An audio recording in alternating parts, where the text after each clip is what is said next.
Michel Onfray, vous êtes philosophe. La philosophie prend en vue la totalité de l'humain et se nourrit de tous les savoirs disponibles. Et par conséquent aussi de tous les objets de connaissance, de toutes les pratiques, de toutes les formes, au fond, de l'activité humaine, à commencer par le sport. Alors, quel est ce regard que vous portez sur cette activité particulière que la philosophie n'a pas à négliger ou à mettre de côté ?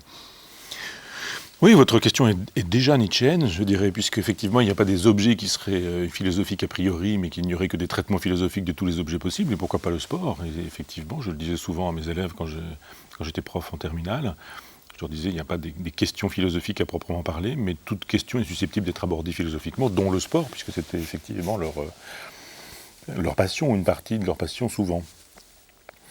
Je dis aussi, dans une perspective nietzschéenne, qu'il n'y a de pensée qu'autobiographique, et que c'est le corps qui pense, et que par définition, ma pensée du sport a à voir avec mon corps, et surtout avec mon corps au moment où il y a eu cette éducation physique, comme on disait, ou du plein air. Donc il faudrait faire l'histoire d'un corps en même temps pour pouvoir répondre à cette question-là, pas remonter très en amont, parce qu'on n'a pas le temps de faire une espèce d'autobiographie du corps, ou une autobiographie au corps, comme diraient les peintres. Je crois simplement que moi j'ai eu un mauvais rendez-vous avec les cours d'éducation physique dans un orphelinat où j'avais été placé à l'âge de 10 ans, et où des prêtres salésiens, dont certains étaient pédophiles, assuraient le quotidien d'une caserne. Et les salésiens se réclamaient de François de Sales, et plus précisément de Don Bosco, qui était un prêtre italien, qui considérait que l'essentiel c'était le travail manuel, parce qu'au moins quand on avait un travail entre les mains on pouvait s'en sortir, et on n'était pas chez les jésuites, c'est-à-dire que le travail intellectuel c'était pas vraiment très intéressant. Il fallait former des gens qui étaient tourneurs-fraiseurs, des gens qui étaient menuisiers ou je ne sais quoi. Et il y avait dans cet endroit un culte du sport, non pas tant le beau corps que le corps performant qui souffrait. Donc, dans cet endroit où je sortais toutes les 3 semaines au départ et puis 15 jours ensuite, on avait une douche par semaine et du sport tous les jours. Donc on avait du sport et une activité qu'on appelait le plein air, qui était plutôt une occasion de faire du foot, de se retrouver sur des terrains ensemble, à se salir, à se crotter, à générer de la sueur, de la transpiration, de la bave, du sang de temps en temps. Donc je n'ai pas aimé le sport, et j'étais doué en sport. Donc j'avais de bonnes performances, jusqu'en terminale. Quand j'étais cadet, je courais le 100 mètres en 11,4. Je me souviens qu'en terminale, je sautais 1,62 m. Enfin, je ne sais pas si c'est très haut, mais enfin, je sais qu'il y avait des illuminations et qu'on restait à 1 ou 2 à faire ce genre de choses-là, et je n'aimais pas ça. Et je n'aime toujours pas ça, le sport. C'est-à-dire que j'ai vraiment eu l'impression, alors évidemment, je le dis très précisément, je ne suis pas dans la prétention objective en disant je fais une phénoménologie du sport qui permettrait de dire voilà, ça marche pour toujours, et j'ai le sport avec un S majuscule, soyons platoniciens, il y a une théorie du sport, une idée du sport. Non, je crois effectivement qu'il n'y a que des pensées nominalistes. J'ai une pensée nominaliste sur le sport, comme tout le monde, mais moi je revendique ma subjectivité en disant voilà, j'ai eu un mauvais souvenir. Et je ne vois pas de bonne raison de revenir à du sport, comme on le dit au sens large du terme, c'est-à-dire soit dans mon fauteuil pour le regarder à la télévision, soit en pratiquant, quel que soit le sport, même si ça m'est arrivé.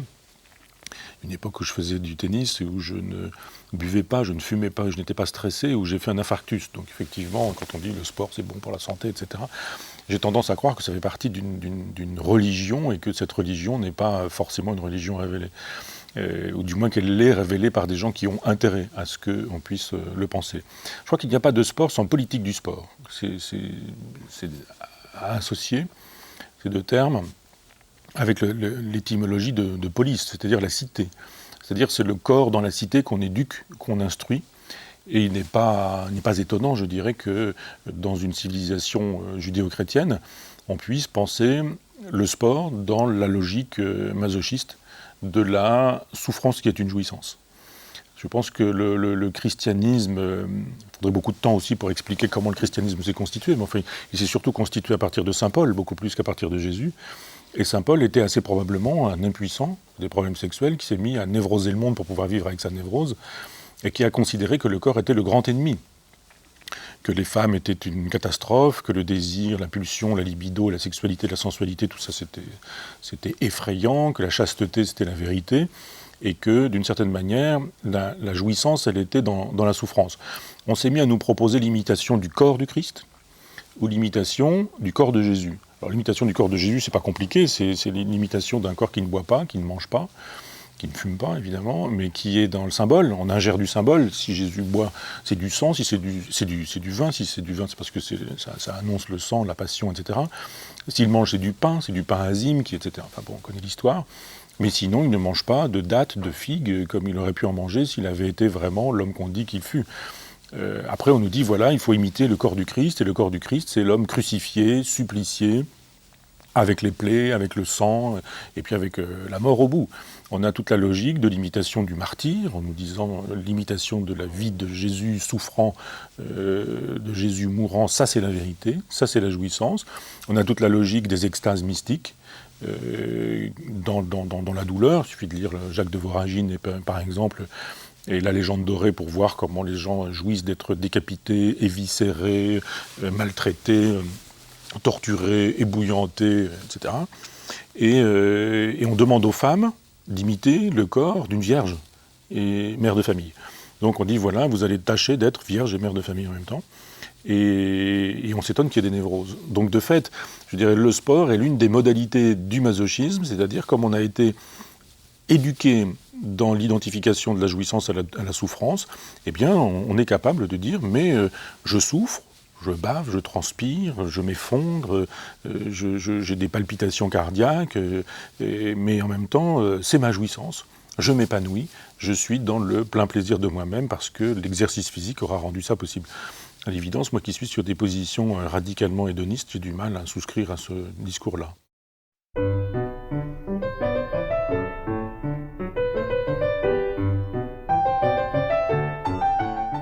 Lorsque vous soulignez le caractère inconciliable du sport et de l'hédonisme, c'est peut-être pas le sport en général, c'est peut-être une certaine idée du sport ou une certaine version culturelle et sociale du sport. Lorsque vous vous référez par exemple au christianisme, c'est vrai qu'il y a la figure du père du désert qui dit « je tue ce qui me tue » à l'égard du corps. Mais le corps ne se réduit pas simplement à cette figuration du corps. Dans le sport, le corps peut être aussi un corps triomphant. La douleur n'est pas recherchée nécessairement pour la douleur. Il peut y avoir ici une ambivalence, comme toute jouissance. Oui, enfin, je ne suis pas sûr que les gens aliénés sachent quelle est leur aliénation, comment elle fonctionne. Et quelqu'un qui est aliéné ne dit pas qu'il a besoin de sa dose de substances aliénantes. Or, on sait très bien qu'avec les endomorphines, qu'il y a effectivement une espèce de jouissance dans la douleur, parce que le corps va produire une espèce de contrepoison à ce poison, et que ce contrepoison donne l'impression d'une espèce de vraie jouissance. Ça me rappelle cette histoire du fou qui se tape sur la tête un vac à marteau et qui dit « mais ça fait tellement de bien quand on arrête ». Et pourquoi pas ne jamais commencer, le bien pourrait être supérieur encore. Donc effectivement, on peut souffrir en disant qu'au-delà de la souffrance, on aura trouvé une jouissance, parce que mécaniquement ça se produit comme ça, mais aussi parce qu'il y a le discours qui l'accompagne, du genre, il faut savoir de quoi on est capable, il faut aller au-delà de ses limites, il faut se dépasser. Mais pourquoi faire, se dépasser, je dirais? Mais pourquoi se dépasser? Pourquoi faire?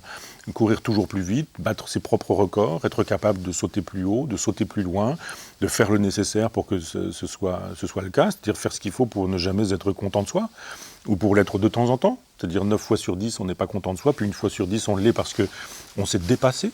Mais une fois qu'on s'est dépassé, le projet nouveau, c'est quoi? Se dépasser à nouveau. Donc il faut recommencer à entretenir la machine, et je trouve qu'effectivement c'est une espèce de travail de Sisyphe. C'est un tonneau des Danaïdes. C'est-à-dire on remplit, et puis ça se vide en permanence. Et puis on découvre un jour qu'on ne peut pas forcément remplir le tonneau, parce que le tonneau vieillit, parce que le tonneau fait eau de partout, parce qu'on a son âge, et puis parce que les performances qu'on faisait, on les fait de moins en moins facilement, puis après on ne les fait plus du tout, puis après on sait qu'on ne les fera plus jamais. Donc il y a une espèce de frustration à l'idée de savoir que ça devrait se passer comme ça. Enfin, on sait que ça devrait se passer comme ça. Maintenant, vous avez raison, soyons nominalistes, le sport, c'est normalement censé couvrir aussi bien la performance de quelqu'un qui fait du sport professionnel, haut de gamme, ou qui gagne je ne sais quoi, une médaille olympique ou un Tour de France. Et puis il y a le sport du guichetier du Crédit Agricole qui prend son survêtement et qui s'en va faire 3 fois le tour d'un parc tout juste à côté du périphérique où les voitures balancent leur gaz d'échappement. Ça, c'est du sport aussi. Pourquoi, par exemple, la boxe, c'est du sport, le tennis, c'est du sport, et la danse, ça n'est pas du sport. Pourquoi est-ce qu'il y a des activités physiques qui ne sont pas présentées comme des activités sportives? Est-ce que la danse d'agrément, c'est du sport? Est-ce que le yoga, c'est du sport? Qu'est-ce qui fait qu'effectivement, on aura dit ça c'est du sport, ça n'est pas du sport, ça c'est du sport d'agrément, ça c'est du sport de compétition. De fait, quand on dit le sport, on utilise une définition pratique pour penser la totalité de ces activités-là qui sont pas forcément contradictoires, pas forcément antinomiques, mais assez hétérogènes en effet.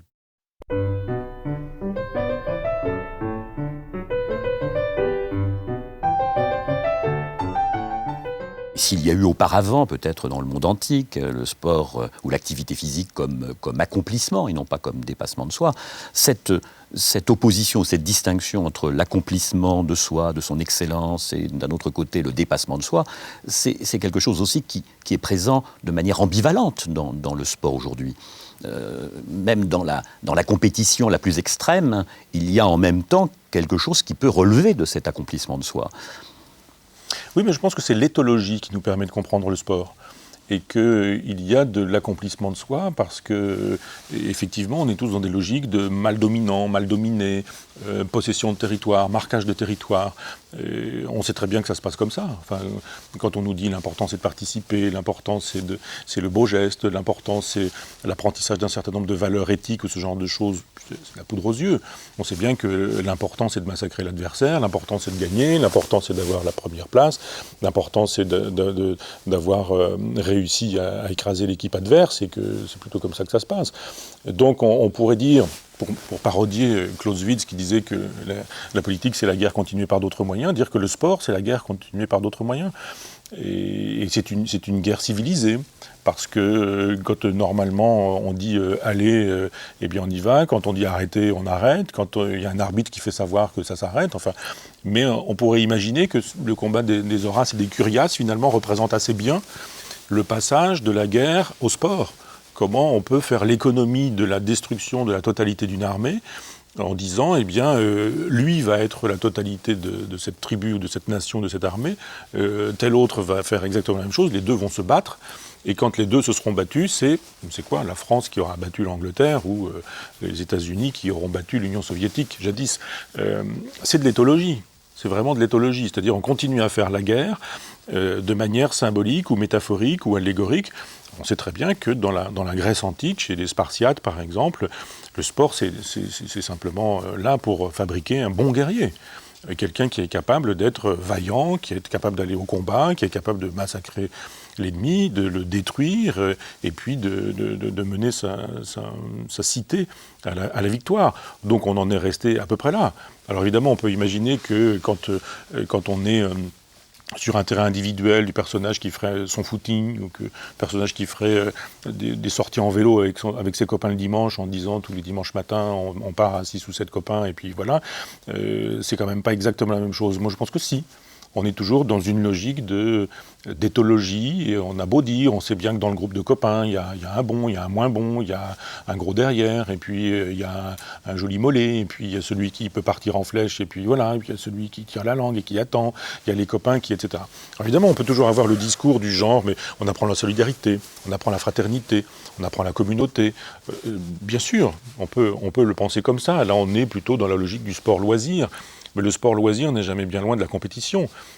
Moi, j'ai des copains qui font des sorties en vélo comme ça, et donc ils savent bien que d'autres font des sorties en faisant tant de kilomètres, en tant de temps, et que eux, ils sont quand même un peu très en dessous. Donc il y a toujours cette façon de battre quelqu'un, de battre une autre équipe, de battre ceux qui font déjà ça. Et puis quand on ne bat personne, on se bat soi, c'est-à-dire qu'on se dit, mais moi je sais faire ça, j'aimerais bien faire mieux. J'aimerais bien courir plus vite, plus longtemps, sortir en vélo et puis savoir que dans 1 heure, j'aurai gagné tant de kilomètres ou je ne sais quoi. Et vous avez même des instruments de mesure qui vous permettent d'archiver vos performances, de comparer vos performances présentes aux performances anciennes pour viser des performances futures qui vous permettront une espèce de construction de vous-même où vous êtes à la fois l'ami et l'ennemi, où vous êtes à la fois le guerrier de vous-même. Et je pense que si on élargit le savoir éthologique, on aura vraiment une grille de lecture pour comprendre l'activité sportive, j'allais dire artistique, mais ça marche aussi pour les... Ce que vous dites, c'est que quand vous parlez par exemple dans l'Antiquité, la joute, la rivalité corporelle ou sportive est une manière, au fond, d'arracher cette rivalité au règlement purement guerrier. Donc il y a certainement une continuité guerrière dans le sport, mais il y a aussi, à travers la symbolisation, une façon peut-être de civiliser les rapports entre les corps. Je prends civiliser presque au sens freudien du terme, à savoir civiliser l'agressivité, civiliser peut-être la pulsion de mort, etc., etc. Donc par conséquent, qu'il y ait dans le sport encore des retours du guerrier, des retours de l'agressivité crue, sans doute, hein, et peut-être que l'évolution du sport contemporain et le sport de compétition est à cet égard révélateur, mais il n'empêche tout de même qu'il y a, du point de vue de la civilisation, quelque chose qui est de l'ordre entre guillemets, d'un progrès. C'est quand même mieux d'organiser un tournoi, c'est tout de même mieux de provoquer une rencontre sportive avec des règles que d'avoir des rapports de force crus, purement crus, si j'ose dire. Oui, mais je ne suis pas sûr que ça marche vraiment. C'est-à-dire qu'on sait bien qu'il y a de la violence dans les stades, on sait bien qu'il y a de la violence avec le sport, on sait bien qu'il y a des échauffourées, on sait bien que les rapports entre les sportifs eux-mêmes ne sont pas forcément toujours dans la courtoisie, dans l'élégance ou dans la politesse, qu'il y a des détestations d'un certain nombre de personnes. Moi, je défends la philosophie en disant, effectivement, il y a un cerveau reptilien, il y a un cortex, un néocortex, et il vaut mieux que le néocortex, effectivement, mène le bal plutôt que le cerveau reptilien. On ne fait pas l'économie du cerveau reptilien. On peut dresser le cerveau reptilien. Mais le dressage du cerveau reptilien en disant mais il vaut mieux l'agressivité sur un ring où on va se taper dessus quand même, plutôt que l'agressivité sans ring où on continuera à se taper dessus, sans les gants, sans les règles, etc. Je veux bien, mais c'est le degré 1, pas le degré 0, mais je dirais c'est le degré 1 de l'indépendance à l'endroit du néocortex, du cerveau reptilien, je veux dire. Je pense qu'on peut mieux faire, mais c'est souvent, me semble-t-il, une espèce de prétexte que de dire qu'il vaut mieux tuer des taureaux dans les arènes, par exemple, plutôt que d'utiliser sa pulsion de mort ailleurs et autrement. Non, je pense que, mais là on va être dans l'utopie totale, mais moi je suis plutôt sur des terrains un peu freudo-marxistes, je pense qu'on peut éduquer autrement, qu'on peut construire les civilisations autrement qu'en étant dans la castration, en étant dans la destruction de la libido, ou dans une espèce de canalisation de la libido dans des activités qui pourraient être les activités sportives, par exemple, ou des activités d'épuisement de soi. Je pense qu'on pourrait moins célébrer la pulsion de mort et un peu plus la pulsion de vie. Moins célébrer le sadisme ou le masochisme ou le sadomasochisme que l'hédonisme. Je pense qu'il y aurait d'autres formules à trouver sans qu'on ait besoin forcément de dire « continuez à faire ce que vous faites » avec un semblant de règles, et puis finalement nous aurons maté le cerveau reptilien et le néocortex aura fait la loi. Oui, c'est un progrès, à l'évidence, j'aurais mauvaise grâce à dire que ça n'en est pas un, mais je préférerais d'autres progrès encore.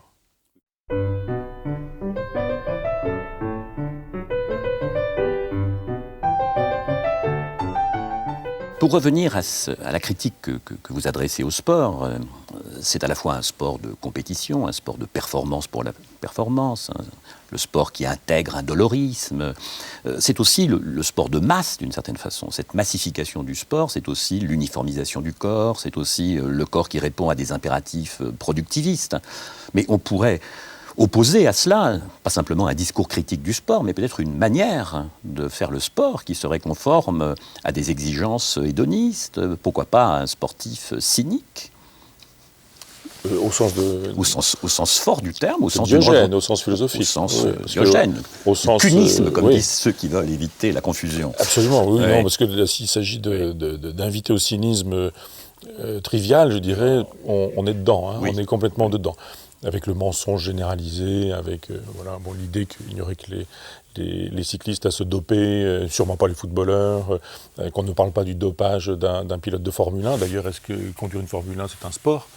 Est-ce qu'un sport mécanique, c'est un sport ? Ou est-ce que la performance est mécanique ? Jusqu'où est-elle dépendante de la performance physique ? Est-ce qu'il n'y a pas effectivement un certain nombre de pharmacopées qui sont destinées aux tireurs, aux personnages qui, comme par hasard, va faire le tour du monde en bateau et ne va jamais dormir en prétendant qu'il fonctionne à l'eau claire ou ce genre de choses. Donc effectivement, on est dans des logiques qui supposent que le corps soit performant, mais qu'en même temps il soit dopé, et qu'on aille chercher en dehors du corps ce que le corps ne serait pas capable de faire lui-même. Maintenant, l'idée qu'on pourrait aller solliciter le corps lui-même pour faire de sa performance une performance hédoniste, tout suppose une définition a priori du plaisir. Le plaisir, il n'est pas le même pour tout le monde. Il y a des gens dont la jouissance consiste à faire souffrir ou à souffrir. C'est pourquoi il faut se dire qu'on ne naît pas avec un tropisme hédoniste a priori, même si on nous dit que les enfants ont tendance a priori à fuir la douleur et à chercher le plaisir, certes, mais au fur et à mesure d'une éducation, on va bien voir que le plaisir ne va pas être le même pour l'un, pour l'autre et pour un troisième. Il y a des gens à qui on fera un plaisir immense en offrant une place pour la finale de la prochaine Coupe du Monde de football. Moi, ce serait une punition si on m'offrait ce genre d'entrée. Donc, j'ai pas le même plaisir. À l'inverse, si on m'offrait une place pour Bayreuth la saison prochaine, ce serait un vrai plaisir. Et ce serait peut-être la punition pour celui qui, lui, aura acheté la place pour la Coupe du Monde de football. Donc, les plaisirs sont hétérogènes parce que nous avons été construits différemment et chacun trouve son plaisir là où il peut. Parce qu'il aura eu une histoire particulière. Donc je veux bien qu'un hédoniste puisse penser le sport, mais ça c'est à faire ensemble, je dirais, avec des sportifs qui pourraient m'apporter la contradiction en me disant que leur plaisir n'est pas un plaisir masochiste et qu'ils m'en feraient la démonstration, ils me le prouveraient, ils me le montreraient, en expliquant pourquoi, comment et de quelle manière. Et je serais preneur de ce genre d'informations-là. Moi, je suis spinoziste sur ce terrain-là. Ni rire, ni pleurer, mais comprendre. Il ne s'agit pas de dire masochiste, donc c'est pas bien. Il s'agit de dire que le masochiste est celui qui jouit dans la douleur qu'il s'inflige. Point à la ligne.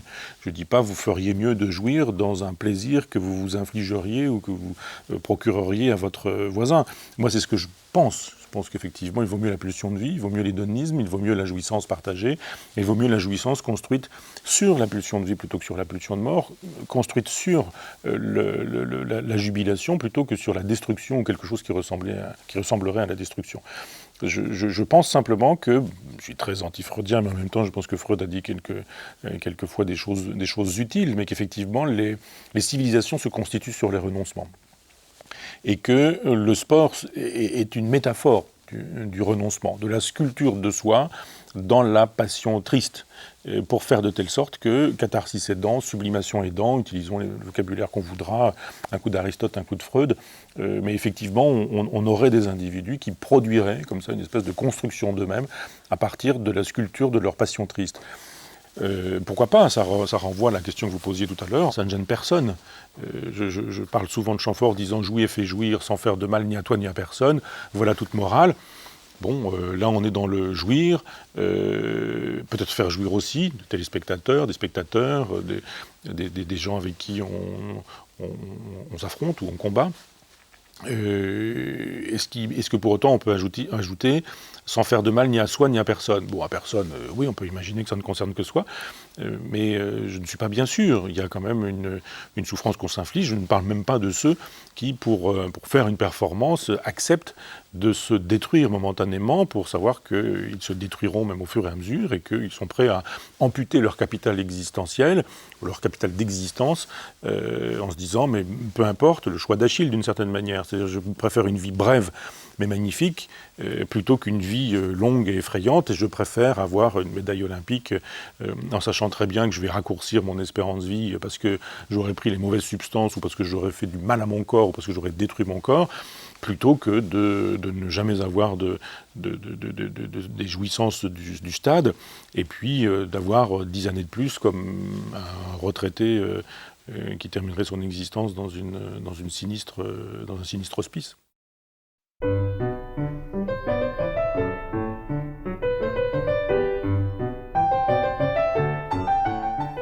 vous opposez très clairement un hédonisme joyeux à un hédonisme triste, parce que l'hédonisme peut être triste aussi. Cet hédonisme joyeux, c'est l'hédonisme cyrénaïque.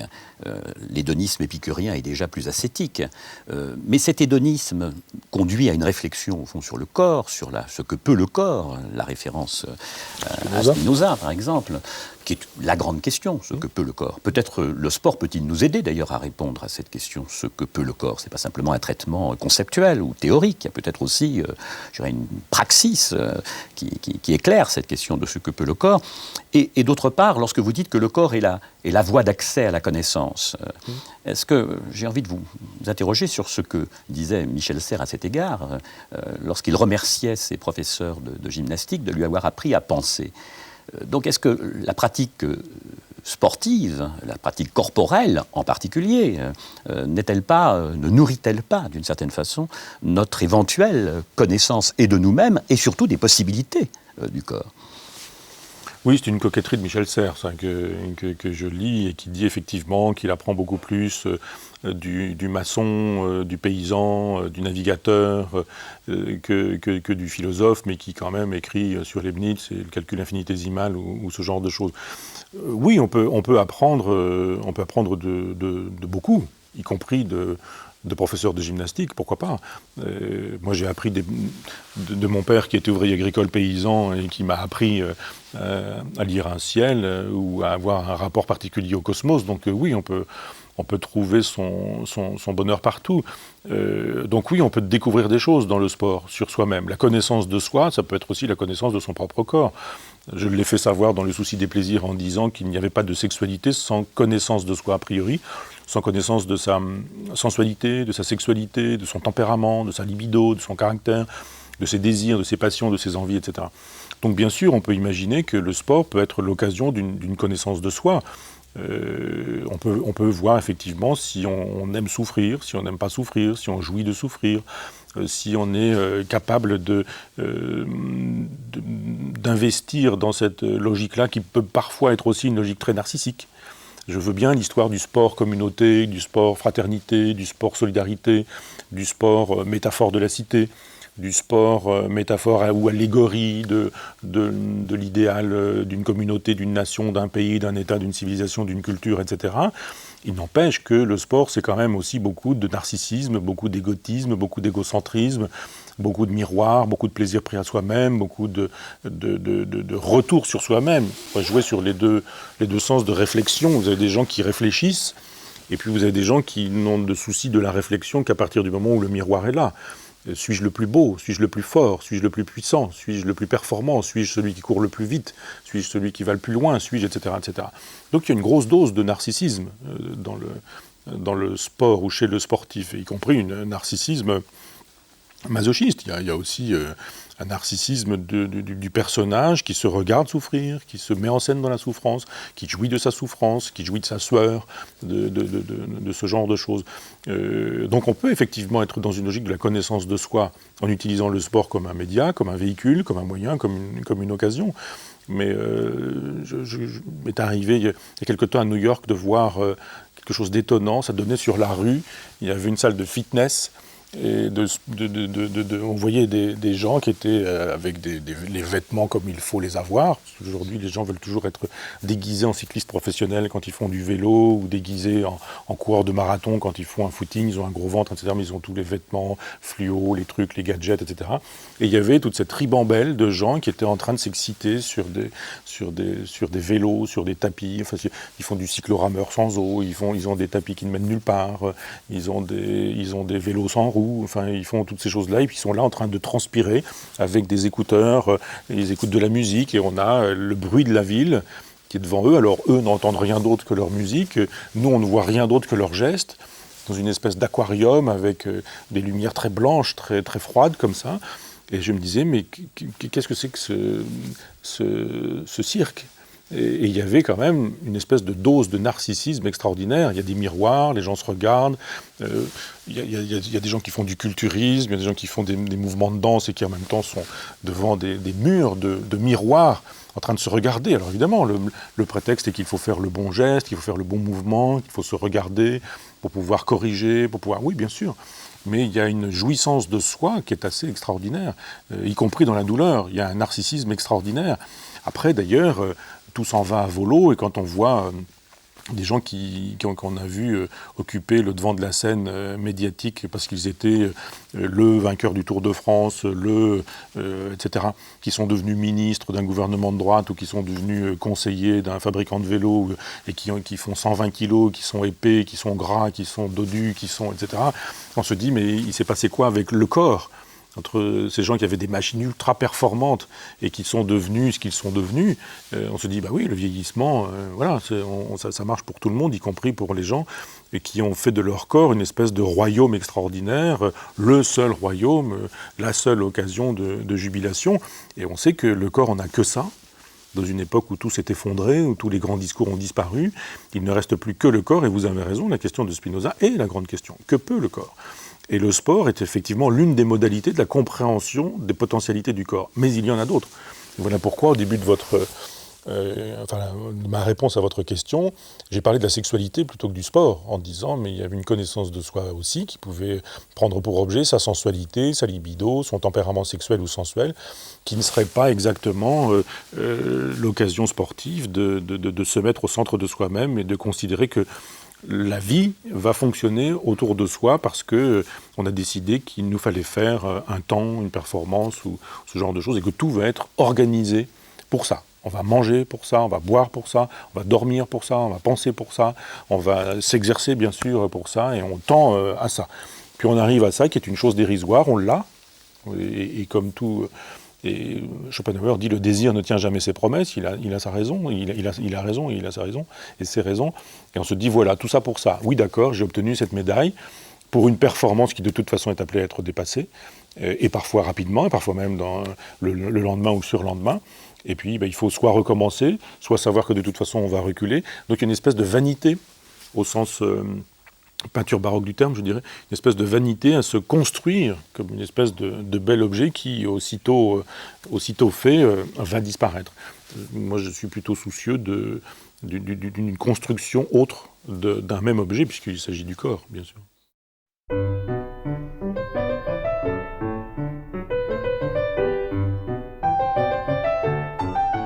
Ce que le sport peut éclairer... c'est cette idée d'anticipation du corps. Le corps qui anticipe, à la fois ça confirme ce que disait Spinoza, mais aussi ce que les neurosciences précisent. C'est-à-dire qu'il y a, dans l'activité même cérébrale, finalement, on peut repérer une activité qui anticipe la conscience que l'on a, par exemple, d'un geste, ou de ce que l'on baptisait de façon un peu facile et idéaliste les décrets de la volonté, les décrets libres de la volonté. Ou ce que vous, lorsque vous parlez d'apax, par exemple, existentiel, ça, ces moments d'épiphanie existentielle, et en particulier, vous parliez tout à l'heure d'un infarctus qui vous avait touché, et qui, d'une certaine façon, va anticiper, une certaine manière, pour votre pensée, de se rapporter à elle-même, en même temps que de se rapporter au corps. Oui, mais l'anticipation, elle est partout dans le corps, et pas seulement dans le muscle. C'est-à-dire que il y a un rapport de soi à soi qui suppose un rapport de soi à ses muscles, un rapport de soi à son intelligence, un rapport de soi à soi par le cerveau. Et l'idée qu'on aurait besoin du sport pour anticiper des gestes qui ne sont finalement que des gestes réflexes, parce que le corps est une mémoire, parce qu'on ne se dit pas à chaque fois qu'on marche qu'il nous faut marcher comme ceci, comme cela, ou à chaque fois qu'on va prendre un objet, qu'il nous faut faire tel type de mouvement, et que. Non, on sait bien qu'il y a une mécanique qui suppose qu'on marche un peu comme ça, parce qu'on a pris des habitudes, et moi il m'arrive de temps en temps dans des conférences d'assister à moi-même comme une espèce de tiers, parce qu'effectivement j'assiste à la pensée qui me prend en otage, ou qui prend mon corps en otage, parce que ma pensée va vite, la phrase va encore plus vite, et puis je cours éventuellement après, parce que je trouve que la pensée va encore plus vite, mais on n'a pas besoin du sport pour ça. Alors oui, bien sûr, on peut imaginer que le sport sera l'occasion de voir qu'on aura fait un geste avant que d'avoir pensé à ce geste. Mais c'est une erreur que de croire que la conscience est nécessaire. Ça, c'est une espèce de vieille réminiscence de la phénoménologie. Il faudrait que la conscience soit conscience de quelque chose. Non, il y a des choses qui se passent dans le corps et qui supposent de quelque chose, mais sans que pour autant la conscience soit là comme une espèce de conscience d'elle-même. L'idée qu'il faudrait que la conscience soit conscience de soi est une idée de normalien. La conscience, elle n'a pas forcément besoin d'être conscience de soi. Non, la conscience, elle a la nécessité d'être une conscience de situation. Nous ne sommes que dans des situations. Et la conscience, elle est là en permanence.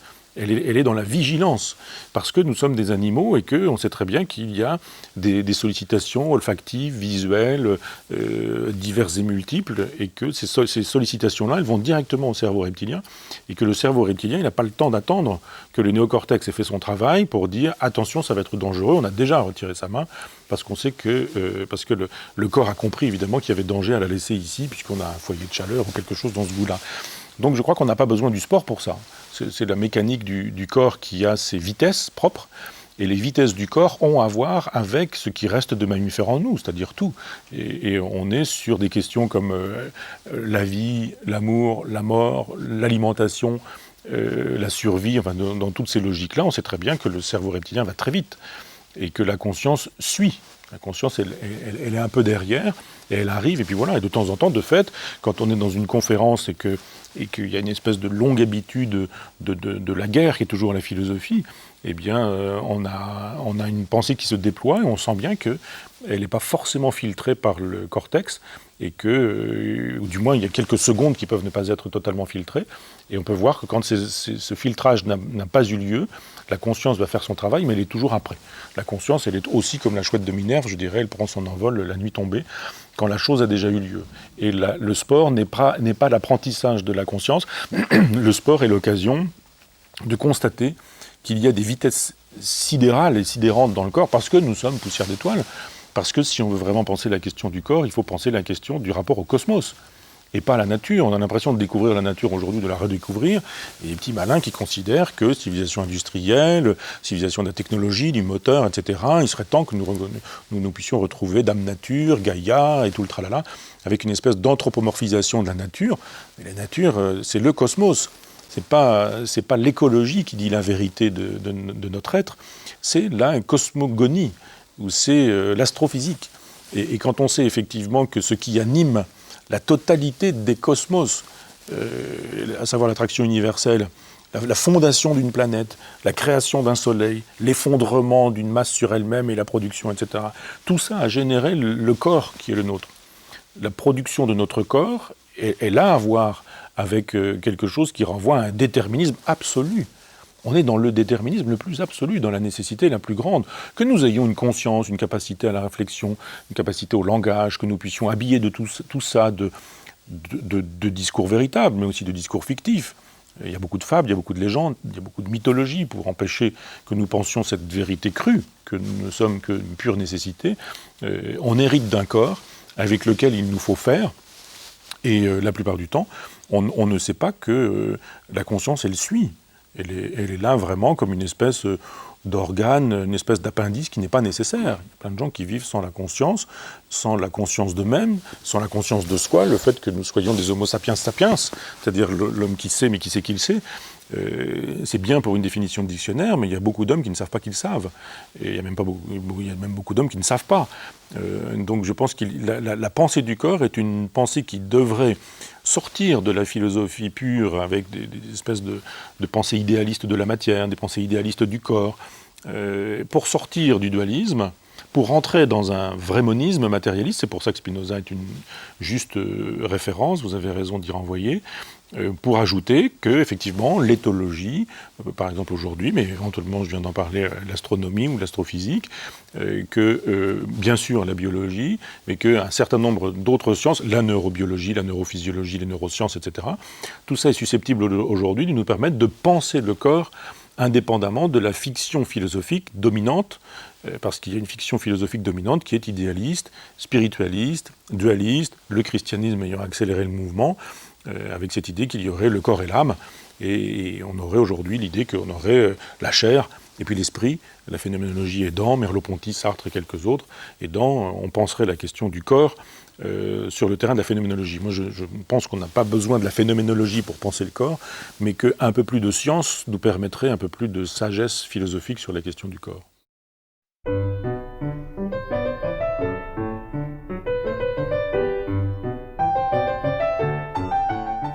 le sport, à l'évidence, ne nous apprend pas que le corps anticipe la conscience. Il peut apporter des éclairages ou enrichir peut-être cette idée. Mais l'important, c'est pas de dire que la pensée vient après, c'est que le corps pense. Et au sens spinoziste du terme, et en particulier les commentaires qu'en fera éventuellement Deleuze, dire que le corps pense, c'est-à-dire qu'il y a un inconscient, finalement, qui serait un inconscient du corps, qui n'a rien à voir avec l'inconscient freudien. C'est l'occasion de faire la part entre, d'un côté, un sport qui donnerait droit à cette pensée du corps, et puis un sport qui peut être le sport de compétition, le sport de masse, le sport tel qu'il est devenu, qui est un sport, si j'ose dire, sans âme, et peut-être un corps sans âme. Oui, je pense que la question du corps, elle n'est pas pensée de toute façon par les sportifs, qui sont dans des logiques de performance, dans des logiques autres. C'est éventuellement l'intellectuel qui pense le corps de cette manière-là, éventuellement l'intellectuel qui fait du sport, qui tient ce type de discours-là. Mais je ne suis pas bien sûr que chez le coureur, chez le cycliste, chez le pédaleur, chez le je ne sais pas quoi, enfin chez le personnage qui pratique une activité sportive, il y ait autant à dire ou il y ait autant à voir. Il y a parfois une espèce tout simplement de nécessité d'user des passions tristes ou de consommer quelque chose qui sinon ferait exploser la machine. Je pense qu'il y a des gens dont l'activité sportive est motivée par le fait qu'ils ont besoin d'un exutoire et que sans cela, ils imploseraient. Donc, il faut aussi penser ces choses-là. Il n'y a pas que des spinozistes qui font le marathon, par exemple, ou que des marathoniens spinozistes. Il y a surtout des gens qui ont besoin de ça parce que la charge dont ils sont porteurs a besoin d'un écoulement sous peine de quoi il y aurait implosion, explosion ou difficulté à être ou à vivre. Je pense qu'il faut compter aussi avec ce type d'énergie qui menace débordement, des espèces d'énergie noire qui menaceraient débordement et qui supposerait qu'effectivement il y ait des lieux pour canaliser tout ça.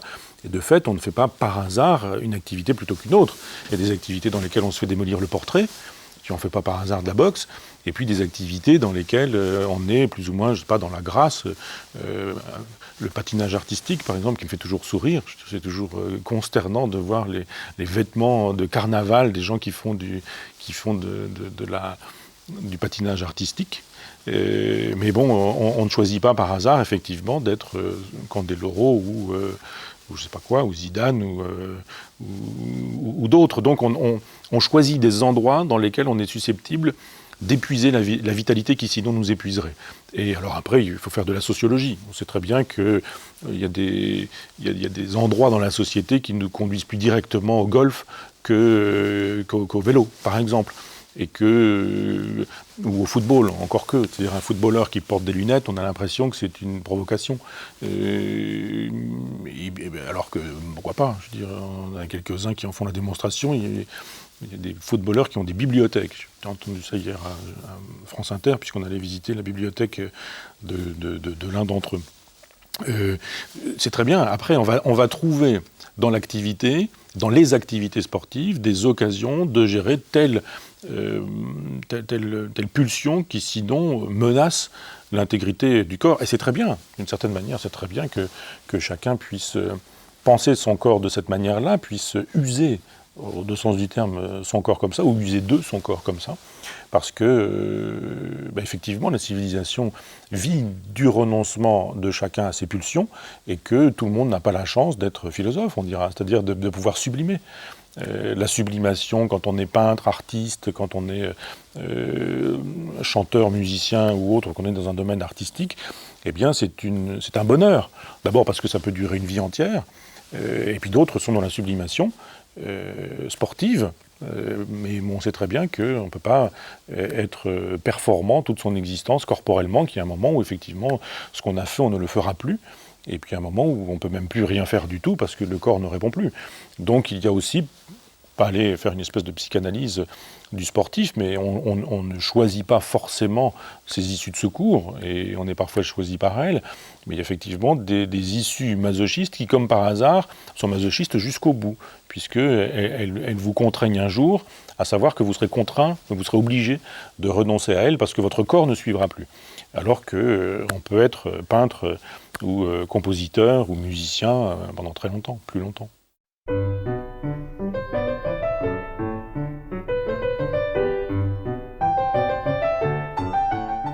Vous avez fondé une université populaire à Caen. Cette création, cette fondation, en référence d'ailleurs à des expériences qui existaient dans les années 20 ou 30, est-ce qu'elle accorde une part, sinon au sport, du moins à l'activité sportive, aperçue à la fois d'un point de vue philosophique, mais il y a dans cette université populaire d'autres savoirs qui se déploient.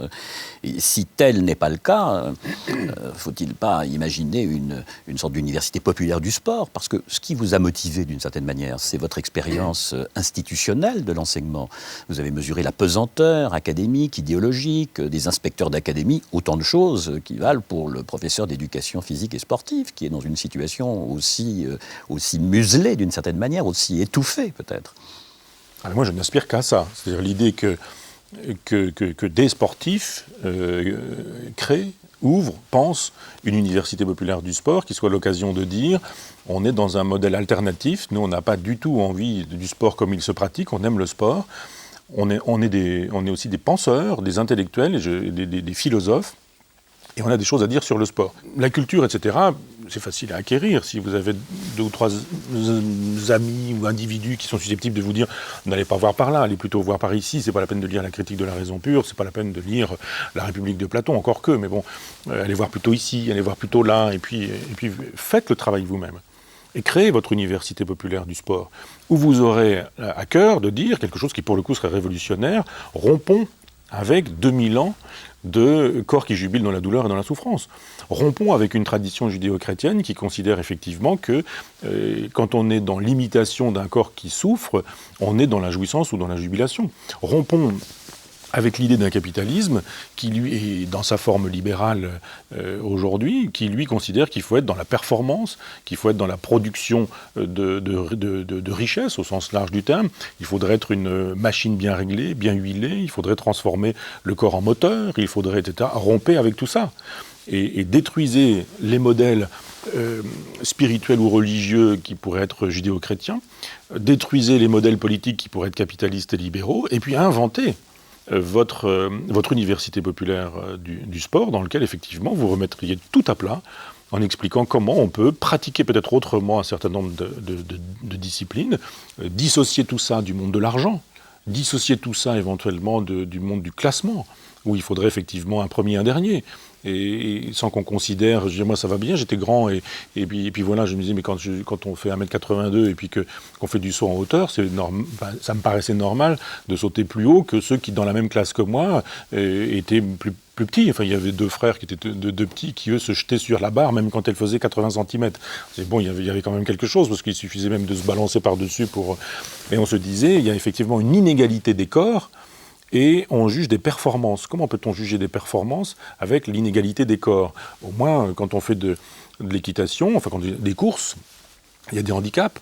On considère qu'effectivement, quelqu'un qui est grand et fort, eh bien, c'est pas la même chose que quelqu'un qui est petit et faible, et on va pas lui demander la même performance. Voilà. Donc il faudrait être vraiment nominaliste, s'il fallait repenser le sport dans la perspective d'une université populaire du sport, être vraiment nominaliste en disant que le sport, ça n'existe pas, avec un S majuscule, mais qu'il n'y aurait que des activités sportives dans lesquelles des individus en particulier se trouveraient, avec des projets qui seraient des projets personnels. Pourquoi faire? Pour quel type d'épanouissement? Pour quel projet personnel ou existentiel? À réinventer ça en disant, ce que j'essaie de faire avec la philosophie, en disant la philosophie appartient à ceux qui s'en emparent.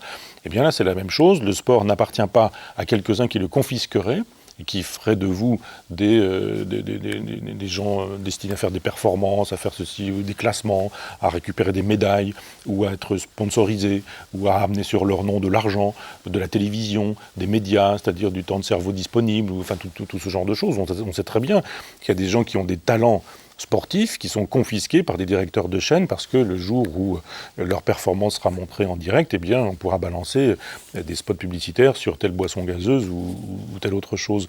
Donc, faire exploser tout ça en disant autogestion du sport. Travail en commun des individus qui sont véritablement concernés. Cesser de croire qu'on aurait, dans une salle des profs par exemple, le sommet de l'intelligence avec le professeur de philosophie agrégé, et puis le dernier des crétins qui serait le prof de sport. Moi, dans la salle de prof où j'étais, pendant 20 ans, les profs les plus intelligents étaient les profs de sport. Il n'y avait pas d'ailleurs, on dit sport, c'est l'éducation physique et sportive. Parce que c'était les seuls à avoir un discours sur l'ensemble de l'être. Alors que les autres, je voyais bien dans les conseils de classe, par exemple, que eux tenaient des discours intelligents sur les élèves, que eux savaient comment les élèves se comportaient, et que quand on balance un ballon à un élève dans un cours et qu'il ne sait pas le prendre, qu'il a peur du ballon, que le ballon lui arrive dessus et que ça le terrorise, et qu'on voit des enfants ou des adolescents ou des jeunes hommes ou des jeunes filles terrorisés par leur propre corps, parce qu'il y a la puberté, parce qu'il y a l'adolescence, parce que c'est pas facile d'habiter un corps d'enfant alors qu'on vous demande d'être un adulte, ou d'habiter un corps d'adulte alors qu'on vous considère encore comme des enfants, et en même temps de dire 8 heures du matin, maillot de bain, tout le monde en maillot de bain, à la piscine, on y va, il y a des gros, il y a des gras, il y a des maigres, il y a des jeunes filles qui ont peur de leur corps, il y a des anorexiques, et il faut se jeter à l'eau, et puis il faut traverser la piscine, il faut revenir, il faut remonter. Mes collègues de sport, je dis sport sans mépris, j'oublie EPS, mais mes collègues de sport étaient ceux qui avaient la meilleure vision de la globalité de l'être que nous jugions, nous, avec des copies. On avait une copie, on mettait une note, on réduisait l'être à une note et à 3 lignes, et en considérant qu'il passait pas dans la classe supérieure, il avait droit à telle direction, à telle orientation où il n'y avait pas droit, on le détruisait, ou on l'encensait, on disait oui, lui il peut faire des études supérieures, lui non, il ne pourra pas, etc. Alors que de temps en temps, on aurait une véritable éducation au corps d'un certain nombre d'enfants ou d'adolescents, on aurait pu par la suite obtenir de tout. C'est-à-dire que si on les avait réconciliés avec leur corps, à l'évidence, on les aurait réconciliés avec leur âme, avec leur cœur, avec leur être, avec leurs désirs, leurs passions, etc. Et ils se seraient probablement épanouis. Et peut-être on aurait pu envisager des mathématiques, de la philosophie, de l'anglais ou je ne sais quoi. Parce que parler anglais, c'est pas maîtriser la langue de Shakespeare, c'est maîtriser le corps qui va vous permettre d'accéder à la langue de Shakespeare. Et on ne s'adresse pas au corps dans l'éducation nationale autrement que sur le principe de la répression. C'est-à-dire on dit voilà, vous avez un espace, on sait très bien comment ça fonctionne dans un lycée, vous avez l'abscisse et l'ordonnée, et on vous dit dans un lieu précis, enfin dans une heure précise, vous êtes dans un lieu précis. Donc entre telle heure et telle heure, vous êtes dans telle classe. Et quand vous êtes dans telle classe-là, vous êtes à telle place. Parce que vous avez des profs qui font des plans en disant voilà, vous êtes à cette place-là et puis vous ne changez pas. Cette place-là, ça veut dire que vous l'occupez, c'est un volume de, je ne sais pas, enfin de combien de mètres cubes, mais c'est rien du tout. Et on vous dit voilà, vous allez passer 8 heures dans la journée, ici, assis, à écouter, à ne faire fonctionner que théoriquement un cerveau qui aurait 2 yeux et 2 oreilles, et puis vous n'avez pas de corps, vous n'avez pas de désir, vous n'avez pas à avoir faim, vous n'avez pas à avoir soif, vous n'avez pas à être fatigué, vous n'avez pas à savoir à quelle heure vous êtes couché, vous n'avez pas à savoir si vous avez des problèmes de santé, on ne veut rien savoir de tout ça, votre corps n'existe pas. Et puis le jour où on dit votre corps existe, eh bien on lui dit allez hop, on le plonge dans la piscine, on le met sous la neige, on le fait courir le plus vite possible, on le fait sauter sur des machins, etc. Puis on dit hop, maintenant vous revenez et on redémarre, cours de philo, cours d'histoire, cours de sciences éco ou je ne sais quoi. Donc effectivement, il faut que les gens dont le métier soit le sport ou l'éducation physique et sportive, que ces gens-là s'emparent de cette discipline-là en disant « mais nous on sait, on en a marre des inspecteurs, des directives, de la civilisation, de la culture, de la tradition, de 20 siècles, de 25 siècles, parce qu'on peut remonter ou même 26, 27 jusqu'à Homère. On peut imaginer que de Homère, qui considère qu'il n'y a de beaux corps, que de vrais corps, que de beaux corps, à Sartre qui considère qu'il faut être sale, qu'il ne faut pas se laver, qu'il faut sentir mauvais, parce que ça n'importe la transcendance de l'ego. Et il y a tout un chantier à détruire, au sens métaphorique et allégorique du terme, et un autre chantier à construire. Il y a une histoire de la philosophie qui a été totalement oubliée, muselée, cachée, détruite, pas éditée, pas traduite, pas diffusée, pas enseignée à l'université, on ne fait pas de thèse, pas de maîtrise, pas de master comme on dit maintenant.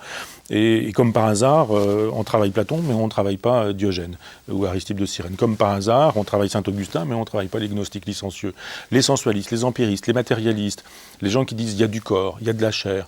Moi, j'ai jamais entendu parler de Condillac quand j'ai fait mes études. Locke, très peu, pas du tout. L'empirisme anglo-saxon, jamais. L'utilitarisme non plus, rien. Alors que ceux qui auraient le souci de penser le sport en dehors d'une tradition judéo-chrétienne et platonicienne, eh bien, trouveraient là un matériau considérable. Nietzsche dit que le matérialiste, c'est celui qui dit « contente-toi du monde donné ». Contente-toi du monde donné. Et de fait, on pourrait dire « contente-toi du corps donné et fais avec ». Et que la vérité du discours philosophique sur le sport, il sera tenu par des sportifs qui se seront souciés de philosophie. C'est pourquoi les gens de la profession philosophique ne m'aiment pas beaucoup, mais ils ont bien raison. C'est-à-dire que je dis, mais il n'y a pas des gens qui ont à confisquer la philosophie en disant c'est à nous. On est agrégé, on est docteur, on est doctorant, on est agrégatif, on a fait des études de philo, on a des diplômes, on a écrit des articles, des livres, je ne sais quoi, donc on est légitime. Et puis les autres, c'est de la valtaille, et on utilise du vocabulaire compliqué pour qu'ils ne comprennent pas, pour qu'on soit dans un ghetto, etc. Et je dis, mais arrêtez. La philosophie antique n'a pas le souci du ghetto, elle n'a pas le souci de l'agrégation et du doctorat, et pour cause. Elle n'a pas le souci de l'enfumage, elle a le souci de la construction d'une existence. Vous, qui avez le souci de votre corps, voire le souci du corps d'autrui, eh bien, ayez un souci sensualiste, voluptueux, hédoniste, matérialiste, mais inventez-le. Et de fait, je viendrai volontiers assister à la pose de la première pierre, allégorique et métaphorique, mais d'une université populaire du sport.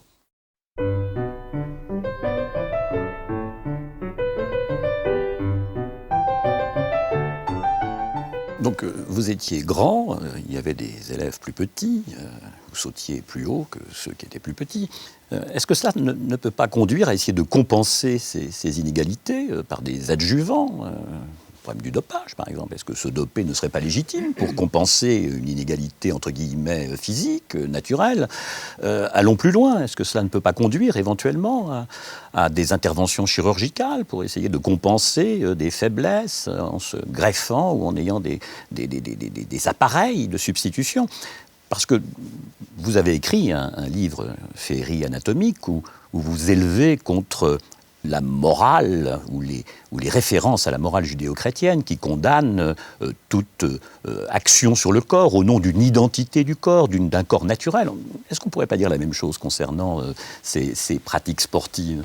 Oui, une remarque sur la question des inégalités a priori, le fait qu'il y ait des grands, des petits, des jeunes, des vieux, etc., fait qu'effectivement, ça devrait me permettre de plaider pour un sport nominaliste, c'est-à-dire pour chacun. En disant, le problème, c'est pas la performance facilement obtenue par quelqu'un qui se foule pas, mais parce qu'il est bon, ça suffira, mais c'est le progrès que chacun aura fait. En disant, vous démarrez de ça, c'est-à-dire une espèce d'évaluation de chacun, on puisse dire, voilà, ce que vous pouvez faire, ce que vous savez faire, l'important, c'est que vous fassiez mieux un peu plus tard. C'est pas que vous fassiez ça, c'est-à-dire que, parce que quand on avait, je me souviens, 1m62 en hauteur, quand on était, moi j'avais 16 ans quand je suis rentré en terminale, mais il y avait un barème et on dit, ce truc-là, ça vous vaut tant de points, et puis voilà. Ben non, on peut imaginer que si en début d'année on n'a pas progressé et qu'on est resté à une performance qui est correcte, eh bien c'est moins intéressant que si on est passé de pas grand-chose, mais à beaucoup plus que ce pas grand-chose, parce qu'effectivement il y aura eu une espèce de progrès sur soi-même. Donc ça, je pense que ça plaide pour un nominalisme dans le sport, ou pour un sport nominaliste ou un nominalisme sportif. Pour votre question, oui, moi je suis un défenseur je suis un technophile, moi je ne suis pas un technophobe du tout, et je pense que la technique peut faire au corps des choses que le corps ne fait pas. D'abord parce que je ne connais personne qui, quand il a un mal de tête, ne prend pas d'aspirine. Je ne connais personne qui, quand il a mal aux dents, ne va pas se faire une couronne chez un dentiste ou soigner sa carie. Je ne connais personne qui, voyant sa vue baisser, ne va pas chez l'opticien pour avoir des lunettes. Or, tout ça, c'est de la prothèse. La prothèse chimique qui fait qu'on va régler le problème d'un mal de tête, parce que peut-être on aura un problème de tension et qui fait qu'il faut fluidifier le sang pour que, enfin chacun connaît l'histoire, qui fait qu'on a mal à la tête et qu'on peut ne plus avoir mal à la tête quand on aura pris de l'aspirine, qui fait qu'effectivement quand on aura chaussé des verres de lunettes, on verra mieux alors qu'on ne voyait pas au préalable. Tout ça, c'est de la prothèse. Donc, on est contre la prothèse ou on est pour la prothèse. Maintenant, il faut nous dire à partir de quand on pourrait être pour, et puis il faudrait être contre à partir d'un moment. Lequel ? Moi, je ne suis pas contre le fait que chacun décide de sa vie en disant, après tout, moi j'ai envie de boire, j'ai envie de fumer, j'ai envie de me droguer, j'ai envie de prendre des substances hallucinogènes. Moi, je pense que le corps appartient à chacun, y compris les mauvais usages du corps. Si on a envie de se détruire et que, après tout, on n'est pas hédoniste. Épicure disait qu'il fallait savoir renoncer à un plaisir si on savait que ce plaisir devrait être payé d'un déplaisir quelque temps plus tard, et que parfois, renoncer à un plaisir générait un plaisir plus grand que d'y avoir consenti, simplement parce qu'on avait échappé à un déplaisir certain. Moi, je suis sur ces logiques-là. Des gens qui considèrent que le plaisir dans l'instant importe, et s'il doit être payé d'un déplaisir demain, demain c'est demain. Et puis qu'on verra bien. Donc c'est à chacun. Donc moi, je ne suis pas contre le fait que des gens aient le désir de prothèses qui mettent leur vie en danger.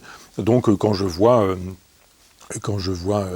des cyclistes qui sont capables de se fabriquer une espèce de corps nouveau, avec des transfusions de sang, on réoxygène le sang, après ça des transfusions de produits qu'on utilise aujourd'hui en santé aussi, parce que ma compagne est dans une récidive de cancer, elle a des piqûres de PO, c'est mis au point aussi en amont, d'abord par les vétérinaires, ensuite par les entraîneurs sportifs, puis ça finit finalement dans le quotidien des gens, et fort heureusement. Donc moi je suis pour les prothèses. Je vois bien mon corps qui s'effondre, qui s'affaisse avec le temps, etc. Je vois bien que la chirurgie esthétique pourrait me permettre ceci ou cela. Ça ne m'intéresse pas, j'ai pas envie. Moi, j'assume. Je vais pas me teindre les cheveux, mais je comprends qu'on puisse le faire, qu'on puisse accéder à l'artifice pour pallier le défaut de la nature. Et considérer que les limites de la nature ne peuvent pas être une punition ad vitam aeternam. Donc je conçois très bien qu'on puisse accéder à des élargissements de soi-même avec des prothèses au sens large du terme. Donc il y a une part bionique, si vous voulez, dans l'homme. Je ne suis pas contre ça du tout. Maintenant, il faut savoir jusqu'où ça va. Et de fait, il y a des moments où le délire est grand de considérer que le fantasme est une espèce de surhumain, au sens pas nietzschéen du tout, mais enfin au sens futuriste du terme. Et quand je dis futuriste, je songe aux futuristes italiens, à Mafarca, cette espèce d'homme d'acier que Marinetti met en place en considérant qu'on devrait pouvoir associer du corps, de la chair et de l'acier, des billes d'acier, une espèce d'homme qui serait incorruptible, qui serait inaccessible à l'entropie et ce genre de choses. Bon, après, il y a du fantasme, il y a de l'immortalité. Edgar Morin écrivait sur la mort en disant qu'un jour on serait immortel parce que ceci, parce que ça. Je sais pas. Quand j'avais lu ça, je me suis dit oh là là, quelle imprudence. Le corps, il est quand même si on a un corps immortel, il peut passer sous un camion. Et un corps immortel qui passe sous un camion, on fait comment quoi? Si on est censé vivre 300 ans, 400 ans et qu'on passe sous un camion, on peut pas restaurer. Non, donc il y a une finitude de la matière. Cette finitude, on peut la compenser, et puis vous avez des gens qui ont envie de la compenser avec des fantasmes extravagants d'immortalité, d'éternité, de déni de soi-même. Vous avez aussi des femmes de 80 ans, j'ai vu l'autre jour un reportage photo d'une femme qui était... C'est Titouan Lamazou qui fait aussi des photos comme ça assez impressionnantes, où on voit des femmes de 80... Alors elle avait passé 90 ans, cette femme, et alors elle était bodybuildée, elle était refaite de partout, on ne lui donnait évidemment pas cet âge-là. Il y avait une espèce de refus de l'âge des artères, en considérant que finalement la vérité du corps, c'était plutôt l'apparence du corps. On était toujours dans une logique platonicienne, c'est-à-dire la matérialité du corps comptait pour peu, seul importait l'image, la virtualité de ce corps-là. Donc ce corps donnait l'impression d'être un corps de jeune femme, donc c'était un corps de jeune femme. Et non.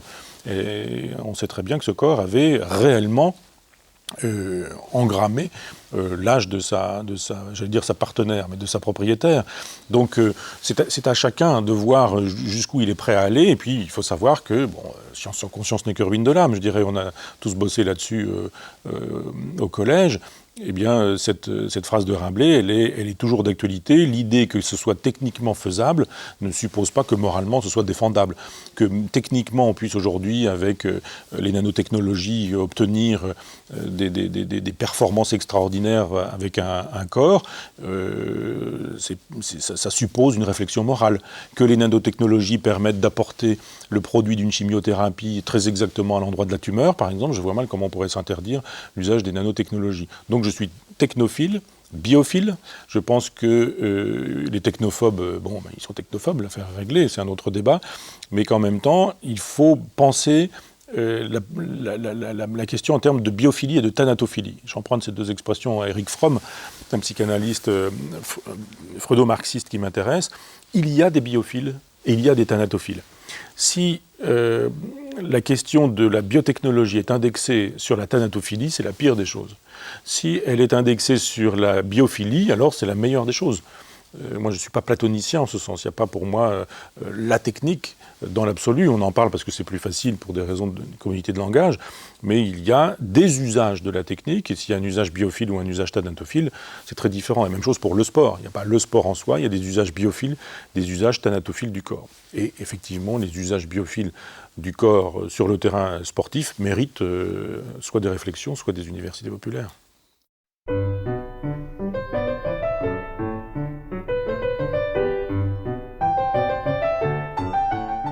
Nous avons un peu les stades que nous méritons. Le stade n'est évidemment pas un sanctuaire qui serait à l'abri des enjeux de la société, des contradictions de la société. Et si on parle de ces stades, j'imagine que vous y allez très rarement, et ces stades, c'est aussi le lieu, au fond, du triomphe du cerveau reptilien dont vous parliez tout à l'heure.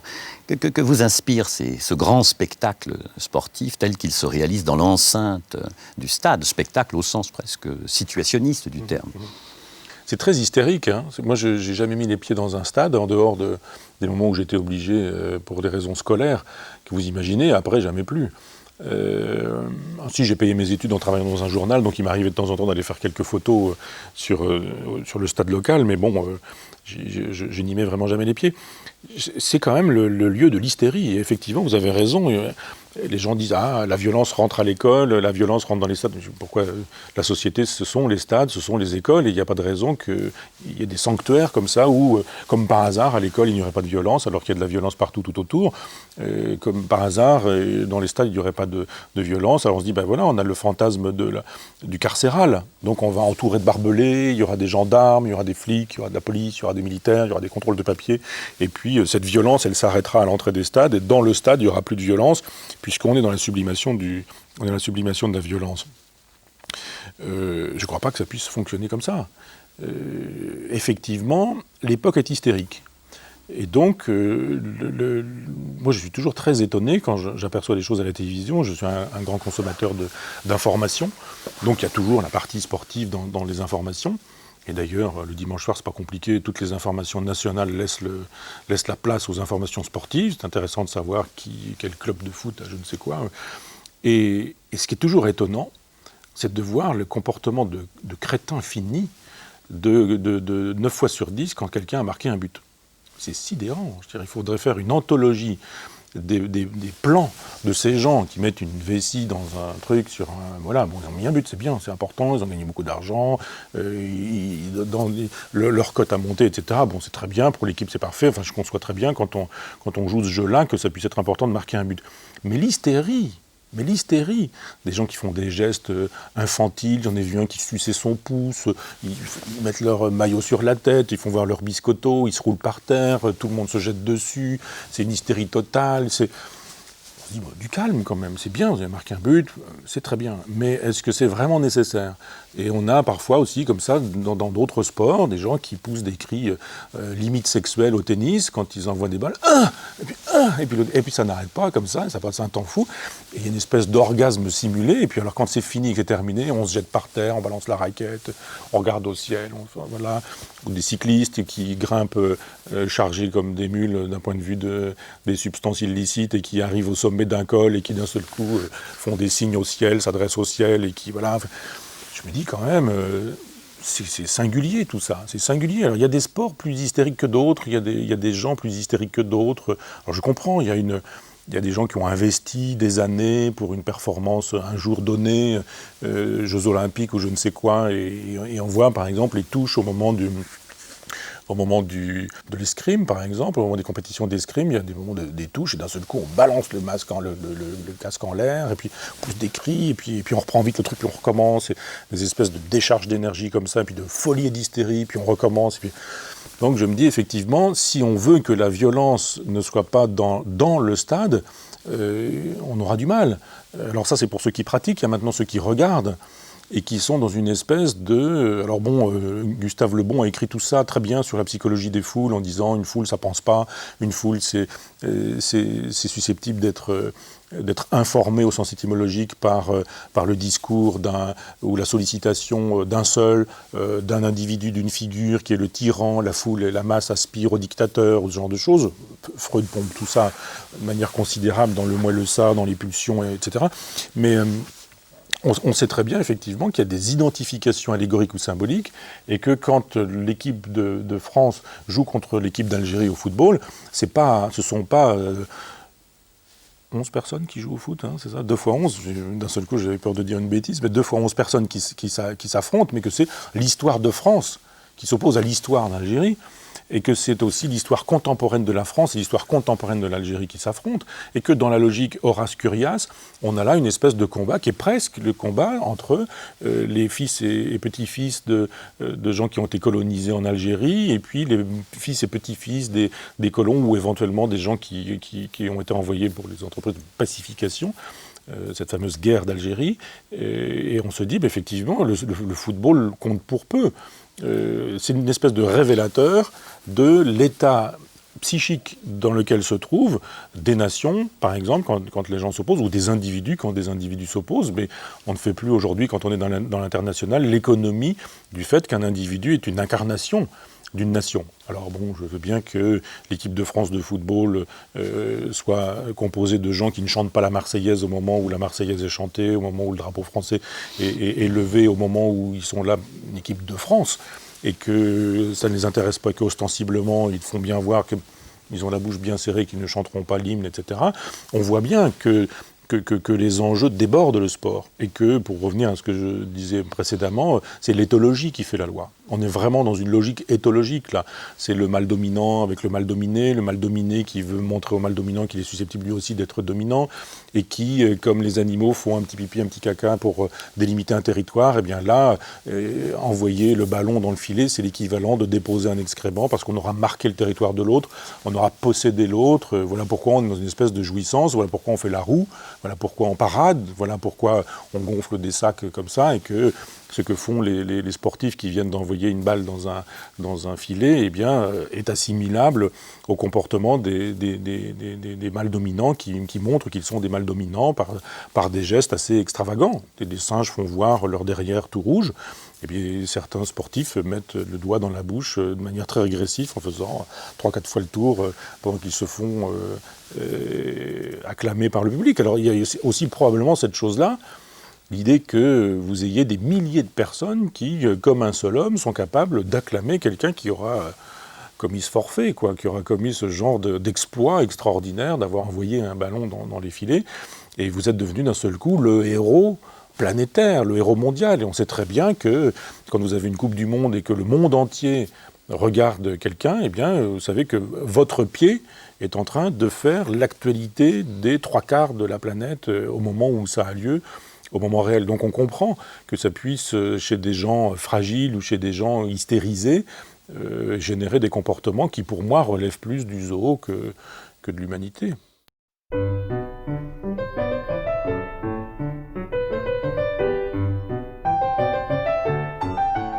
On peut peut-être se demander si, de la même manière qu'une société peut être malade, est-ce que le stade, à cet égard, ne témoigne pas plus loin simplement que la considération de type pathologique, de manifestations de type, entre guillemets, fasciste. Et d'ailleurs, vous parlez du fascisme dans les stades, qui serait à la mesure du fascisme qui est à l'œuvre dans la société. Oui, le fascisme, entendons-le, comme Reich le nomme, enfin, quand il fait l'analyse dans Psychologie de masse du fascisme, il dit voilà, la foule, qui est une communauté d'individus séparés, elle se trouve constituée et informée au sens étymologique, c'est-à-dire on lui donne sa forme à partir d'un dictateur, à partir d'un homme qui est l'homme providentiel. C'est-à-dire que quand vous avez effectivement des individus qui peuvent être divers et multiples, c'est-à-dire d'un gradin à l'autre, on peut avoir le patron et son employé, on peut avoir quelqu'un de très riche et quelqu'un de très pauvre, on peut avoir un homme de droite, un homme de gauche, éventuellement un homme d'extrême droite, un homme d'extrême gauche. Je crois savoir que Olivier Besancenot communie dans cette religion-là exactement de la même manière que Jean-Marie Le Pen sur le football ou ce genre de choses. Et d'un seul coup, toutes ces différences-là, elles disparaissent au profit d'une unité, et cette unité, elle est systématique, c'est-à-dire que vous avez un Thierry Henry, par exemple, qui fait un geste malheureux, et vous avez d'un seul coup tout le monde qui s'effondre, qui fait un geste heureux, et tout le monde qui se réjouit, qui fait éventuellement un geste malheureux dont on dit que c'est un geste heureux, la fameuse main, et vous avez tout le monde qui se réjouit, quelques-uns qui disent « bon, faut voir quand même ». Bon, enfin, ce geste-là est intéressant, je pense, pour faire une sociologie de notre époque. Mais Évidemment, on a les stades qu'on mérite. Évidemment, dis-moi quel est ton stade et je te dirai qui tu es, pour une civilisation, pour une culture, pour une nation dans un moment donné. Alors ça peut marcher pour un village ou pour un endroit. On sait très bien qu'entre Marseille, par exemple, et le PSG, le PSG, il n'empêche que voilà, il y a une sociologie tout à fait particulière et on sait quel village ça cristallise. On sait après que vous avez la France, puis après vous avez l'Europe, et puis après vous avez les Blancs, et puis après vous avez les pas Blancs, et puis etc. Donc tous ces jeux-là se font, engagent l'humanité tout entière, plus que l'humanité, puisque en gros on engage l'animalité de l'humanité. Et si fascisme il y a, c'est effectivement dans cette capacité à fondre dans un même creuset, dans un unique creuset, cette diversité qui tout le temps résiste, cette hétérodoxie qui tout le temps, ou cette hétérogénéité qui tout le temps résiste, pour faire enfin une communauté. Tout le monde est d'accord sur ce qu'est le beau geste, le bon geste, le mauvais geste, sur ce qu'il faut faire, ce qu'il ne faut pas faire, sur ce qui va nous réjouir, sur ce qui va nous désespérer. Donc effectivement, il y a une espèce d'allégorie du fascisme dans cette aventure, parce qu'il n'est plus question de penser, de réfléchir, de disposer d'un esprit critique. Et quand Thierry Henry met une main, alors on peut imaginer qu'il y a deux choses dans sa main. Il y a d'abord le hasard, qu'effectivement, il n'a pas cherché à faire une main, mais qu'au moment où le ballon lui arrive sur la main, il pousse un peu. C'est-à-dire qu'il y a un geste en deux temps. Moi, j'ai un peu vu comme tout le monde ce geste-là. On se dit, bon, il n'a pas cherché à faire une main, mais quand le ballon est arrivé sur sa main, il n'a pas cherché à enlever sa main, il a même accompagné le mouvement. Donc c'est complexe et intéressant en même temps, parce que tout le monde peut y trouver son compte en disant, elle est fortuite, cette main, et d'autres diront, ah non, elle est volontaire. Or, elle est fortuite et volontaire. Et l'idée qu'elle soit fortuite et volontaire permet à chacun d'y aller de son propre fantasme, en disant, il faut qu'on y aille, la fin justifie les moyens. Et on a l'épouse du président de la République, qui est quand même censée représenter le président de la République, les vertus de la République, théoriquement, qui nous dit « pas vu, pas pris ». On se dit extraordinaire, quoi. Effectivement, le chef de l'État ressemble à l'époque ressemble au chef de l'État. D'ailleurs, on n'est pas chef d'État dans une époque sans que l'époque y soit pour quelque chose. L'épouse du chef de l'État y ressemble aussi. On attend une réaction de Thierry Henry, qui attend d'avoir les réactions de tout le monde pour savoir ce qu'il va falloir dire. Et puis quand il a vu qu'il ne risquait pas de sanctions, et qu'il dit qu'il veut bien éventuellement que le match soit rejoué, parce qu'on lui a dit que le match ne serait pas rejoué, et qu'il pouvait dire ce genre de truc, parce que pour des raisons diplomatiques, il y a toute une leçon d'histoire dans la vérité d'une époque à partir de quelques gestes comme cela. Gestes de Zidane, héros positif, symbole de la réintégration ou de l'intégration, l'idée que c'est la France qui gagne, Black Blamber, etc. Enfin, tout le monde a entendu ce discours-là. Et puis, le jour où on porte les couleurs de la France, il y a quelqu'un qui dit quelque chose qui n'est pas très correct, probablement, nique ta mère, ta sœur est une pute, ou quelque chose comme on en entend régulièrement, probablement. Et d'un coup, paf, coup de boule. Dans le genre, la France, j'en ai rien à faire. Le sport, j'en ai rien à faire. L'idée que la France puisse gagner ou perdre avec ce geste, c'est pas mon problème. Il insulte ma mère. Donc, il y a ce geste, et d'un seul coup, la planète entière dit alors, faut le faire, faut pas le faire, c'est bien, c'est pas bien, héros positif, héros négatif. Moi, j'ai plein de copains qui le soir, après leur boulot, s'en vont entraîner les gamins sur les stades en essayant de les socialiser, en les calmant, en leur disant, mais nous, c'est des années de travail qui disparaissent. Ce héros positif, d'un seul coup, il montre qu'on peut faire ce genre de choses-là. Nous, on leur dit qu'il ne faut surtout pas faire ça. Et puis d'autres qui disent, oui, mais enfin, après tout, il s'est fait insulter. Après tout, sur un stade, on a le droit aussi de respecter les valeurs traditionnelles de sa famille, de sa culture, de sa civilisation. Donc, après tout, il a bien le droit. Et puis, on a bien le droit de sacrifier la totalité de l'humanité à ça, le fait que la France gagne ou perde, ou je ne sais quoi. Donc, tous ces gestes de sportifs, un coup de boule, une main fortuite qui devient une main volontaire ou ce genre de choses, sont autant d'occasions de penser l'époque, l'état de la civilisation dans lequel on se trouve. Et puis vous avez derrière tout ça des gens qui, eux, pourraient être la morale, ou faire la morale, et qui sont des gens dont on sait très bien qu'ils sont tenus par les puissances de l'argent, et que quand il y a des puissances d'argent, la morale n'a plus qu'à faire ses valises.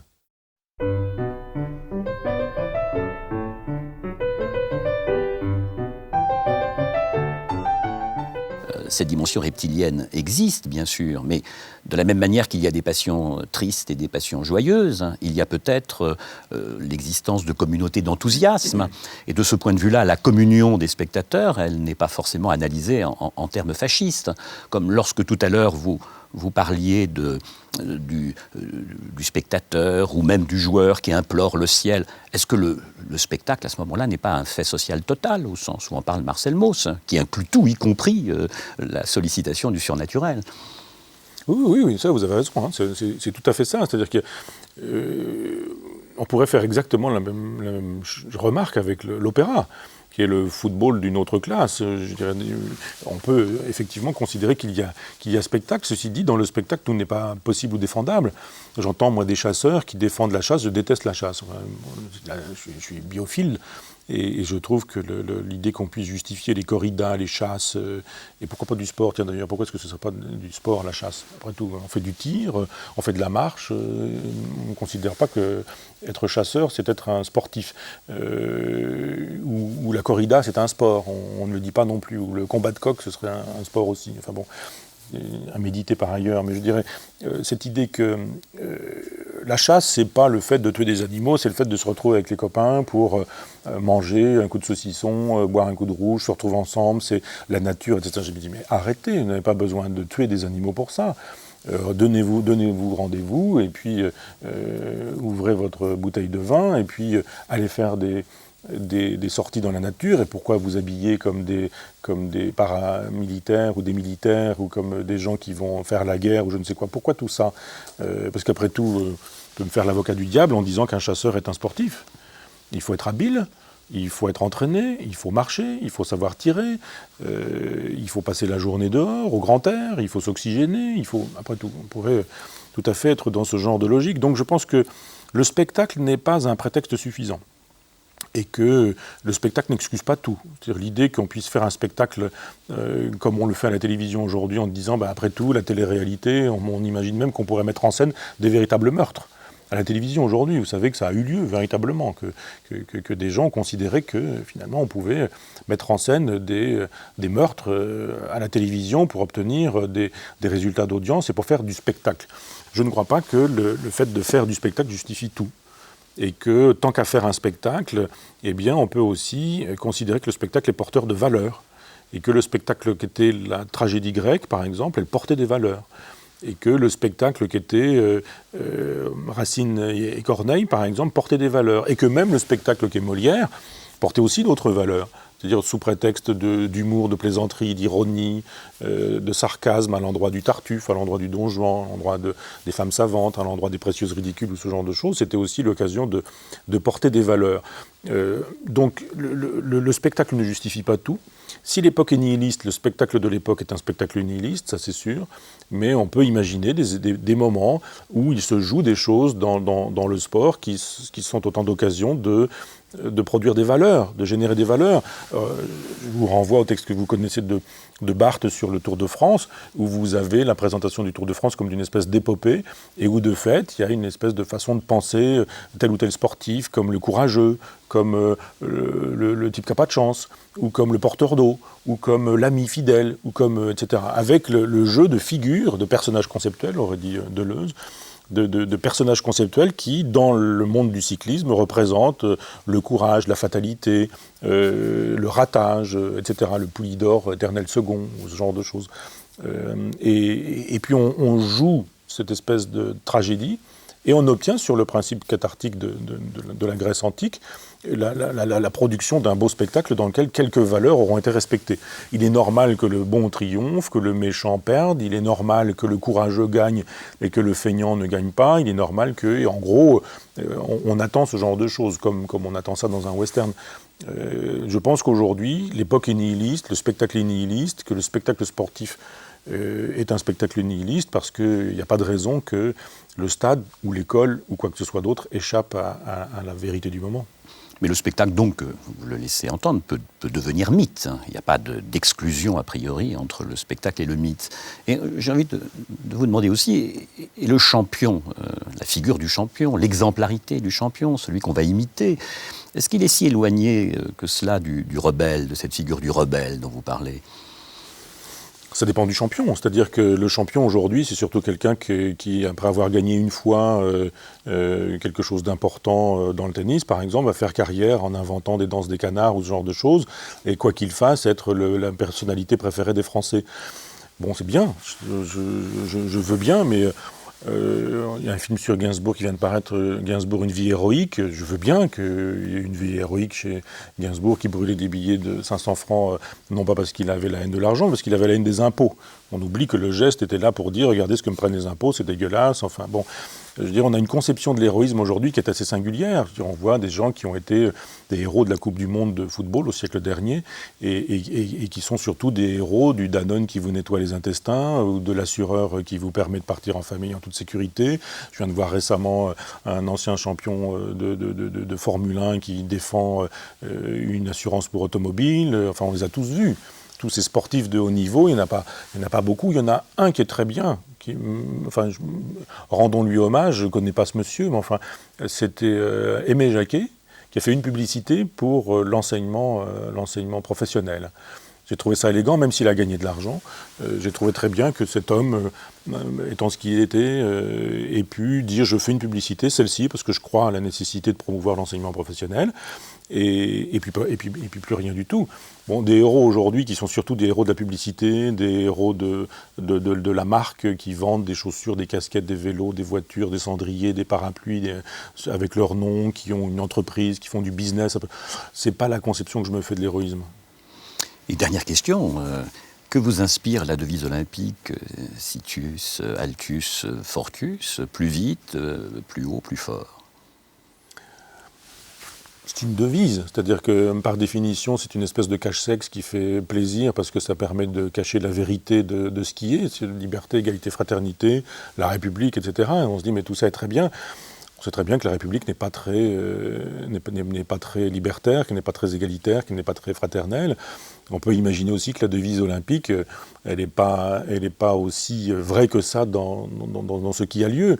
Alors qu'il y ait eu un idéal olympique, que cet idéal olympique, comme par hasard, soit d'un baron, Pierre de Coubertin, que ça naisse dans une époque où effectivement l'aristocratie disparaisse au profit de la naissance de la bourgeoisie, c'est-à-dire la fin d'un monde où il y avait des valeurs de la noblesse, où le sang bleu ça signifiait quelque chose, où effectivement il y avait un savant mélange de curés, de sportifs et de militaires pour la grandeur de la France, pour la grandeur de la nation, la grandeur de la patrie, la grandeur coloniale, la grandeur de l'Empire. Montrer que finalement les Blancs, chrétiens, civilisés, étaient capables, comme à l'époque d'Athènes et pas de Sparte, mais d'Athènes, ça a un sens de se réclamer d'Athènes et pas de Sparte dans cette aventure, était là pour montrer la vérité de l'olympisme dans lequel l'important ce serait de participer. Et vous vous dites, non, c'est pas vraiment exactement ce qui s'est passé. Et le temps passant, on s'aperçoit que dans l'olympisme, l'important n'est pas forcément d'aller plus haut, plus vite, plus loin, etc. Encore que, on peut imaginer que ce soit ce désir-là qui soit manifeste, alors que la vérité serait plutôt dans le fait qu'il faudrait aller vers la performance parce qu'elle serait susceptible d'amener des gens devant son téléviseur, parce qu'elle serait susceptible d'amener des sponsors devant le spectacle et l'idée qu'on peut faire beaucoup d'argent, et dans cette aventure, toucher un maximum de gens pour écrire une histoire qui sera une histoire finalement dans laquelle il y aura beaucoup d'argent, il y aura beaucoup de compromissions, il y aura beaucoup de dopage, de choses cachées, il y aura beaucoup de genre de choses. La preuve, c'est que il suffit de regarder comment les Jeux olympiques et les Jeux para-olympiques sont cachés, sont honteux. Il y a des Jeux paralympiques, on dit mais on va les couvrir exactement de la même manière. Mon œil, j'aimerais qu'un sociologue puisse faire ce travail et montrer comment on couvre les Jeux olympiques prétendument dignes de ce nom, et puis les Jeux paralympiques. C'est-à-dire comment on ne fait pas voir des gens qui manquent une jambe, des gens qui n'ont pas d'yeux, des gens qui sont dans des chaises roulantes, des gens qui... Ça ne se fait pas voir, ça ne se vend pas, ça, c'est pas positif, c'est pas du héros moderne, ce sont des victimes, ce sont des gens qui ont été malades, qui ont été accidentés, ce sont des victimes de la vie, ce sont des gens qui sont amputés, qui sont fractionnés. La vérité du sport, elle est là. Elle est dans le fait que si vraiment la devise olympique était ce qu'elle dit, si vraiment le sport était ce qu'on nous dit, alors effectivement on n'aurait bien plus d'égard pour le sport pratiqué par les handicapés, qui est un sport qu'on cache. Moi je ne regarde pas les chaînes sportives, peut-être que sur les chaînes sportives on montre ce sport-là, mais dans les chaînes généralistes qui sont celles que je vois et dans lesquelles on voit le moindre détail des Jeux olympiques d'hiver, des Jeux olympiques d'été ou je ne sais quoi, on ne connaît pas le nom d'un personnage qui aurait gagné telle compétition, telle épreuve en étant handicapé. Donc je pense qu'il faut arrêter les grands discours de l'olympisme de Coubertin. regarder la vérité des choses. Quand un corps n'est pas performant au top niveau comme il devrait l'être, c'est un corps qu'on cache, c'est un corps qu'on masque, c'est un corps qu'on ne veut pas voir. Parce que la domination du capitalisme avec le beau corps performant, huilé comme une machine, bien graissé, capable de faire des choses extraordinaires, c'est ce qui intéresse la foule. Et ce qui intéresse la foule, c'est pas que quelqu'un ait réussi après avoir été je sais pas quoi, accident de la route, perdu de jambes, de parvenir à faire des choses extraordinaires sur son terrain. Parce que là, pour le coup, c'est pas la performance qui importe. Peut-être que ces gens-là sont des vrais nominalistes. Peut-être que ce sont eux les inventeurs du sport nominaliste. Parce qu'ils se proposent à eux-mêmes quelque chose qu'ils obtiennent et qui est un challenge personnel, et que tout ce qui se passe à côté, dans le genre argent par argent, sponsor pas sponsor, médaille pas médaille, c'est pas ça qui est important. Peut-être que la vérité du sport est dans ces marges. Ces marges, c'est ces marges-là.